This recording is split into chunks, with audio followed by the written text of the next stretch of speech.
Correct ప్రాసెస్లో చేస్తే చామగడ్డ curry అంత టేస్టీ కర్రీ అయితే ఏది ఉండదన్నమాట.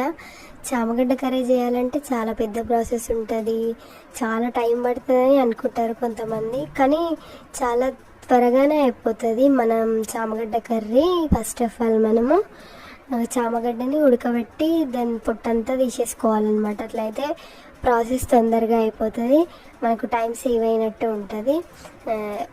కుక్కర్లో కానీ ఉడకబెట్టుకోవచ్చు, లేకపోతే నార్మల్గా కానీ ఉడకబెట్టచ్చు. కుక్కర్లో అయితే తొందరగా ఉడుకుతుంది, కాకపోతే ఒక్కోసారి మొత్తం ఇట్లా పేస్ట్ లాగా అయిపోతాయి అన్నమాట గడ్డలు. అందుకే నేను మామూలుగా సపరేట్గా ఉడకబెట్టాను గిన్నెలో వేసి. అండ్ ఇప్పుడు మనము అది ఉడకబెట్టుకుంది పక్కకెట్టి ఆ పొట్టంతా తీసే ప్రాసెస్లో ఉన్నాము.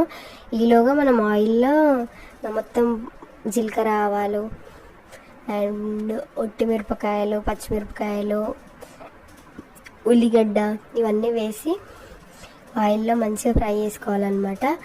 అండ్ ఆయిల్లో మంచిగా ఆనియన్స్ బ్రౌన్ కలర్ వచ్చేంత వరకు ఫ్రై చేసుకోవాలి. కలుపుకున్న తర్వాతకి ఇందులో కొంచెం సాల్ట్ వేసుకోవాలి. సాల్ట్ వేసుకుంటే ఆనియన్స్ తొందరగా ఉడుకుతాయి అంటారు కదా, నేను కూడా ఆనియన్స్లో సాల్ట్ వేసుకునే ప్రాసెస్సే ఉంటుంది.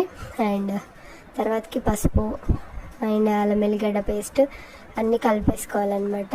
కలిపిన తర్వాతకి వాటిని దగ్గరకు వచ్చేంత వరకు ఉంచి ఆనియన్స్ని పక్కకు ఇట్లా జరిపిన తర్వాత ఆయిల్లో టమాటాలు వేసి కొద్దిసేపు వదిలేయాలన్నమాట.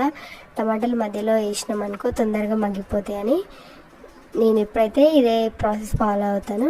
అండ్ తర్వాత టమాటాలు మగ్గిన తర్వాతకి మొత్తం అంతా మిక్స్ చేసుకోవాలి. మిక్స్ చేసుకున్న తర్వాతకి మనం ఇందాక పొట్టు తీసి పెట్టుకుని ఉడకబెట్టుకున్న చామగడ్డలు ఉంటాయి కదా, వాటిని ఇందులో కలిపేసుకోవాలన్నమాట. మొత్తం అన్నీ మిక్స్ అయ్యేటట్టు కలిపిన తర్వాతకి ఇందులో ఉప్పు, కారం వేసుకోవాలి. ఇప్పుడు ఉప్పు, కారం ఏంటంటే మన టేస్ట్కి తగ్గట్టు వేసుకోవాలి. ఒక టేస్ట్ వాళ్ళది, కొంతమంది సప్పగా తింటారు, కొంతమంది కారం తింటారు కదా. అండ్ కారం అండ్ ఉప్పు వేసుకున్న తర్వాతకి మళ్ళీ ఒకసారి మిక్స్ చేసుకోవాలి. మిక్స్ చేసిన తర్వాతకి వీటిలో మనం గరం మసాలా పౌడర్ వేసుకోవాలన్నమాట. గరం మసాలా వేసుకున్న తర్వాతకి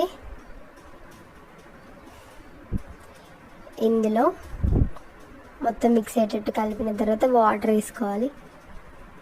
వాటర్ వేసుకున్న తర్వాతకి ఇక మనము 10 మినిట్స్ ఆర్ 15 మినిట్స్ మగ్గించుకొని పెట్టుకుంటే చాలా చాలా టేస్టీ చామగడ్డ కర్రీ రెడీ. అండ్ మీరు కూడా ట్రై చేయండి, చాలా చాలా టేస్టీగా ఉంటుంది. అండ్ నా వీడియోస్ కనుక మీకు నచ్చినట్లయితే subscribe my channel. Bye bye. And నేను కొంచెం గ్రేవీ టైప్లో వేసుకున్నాను, చిక్కగా వేసుకోలేదు.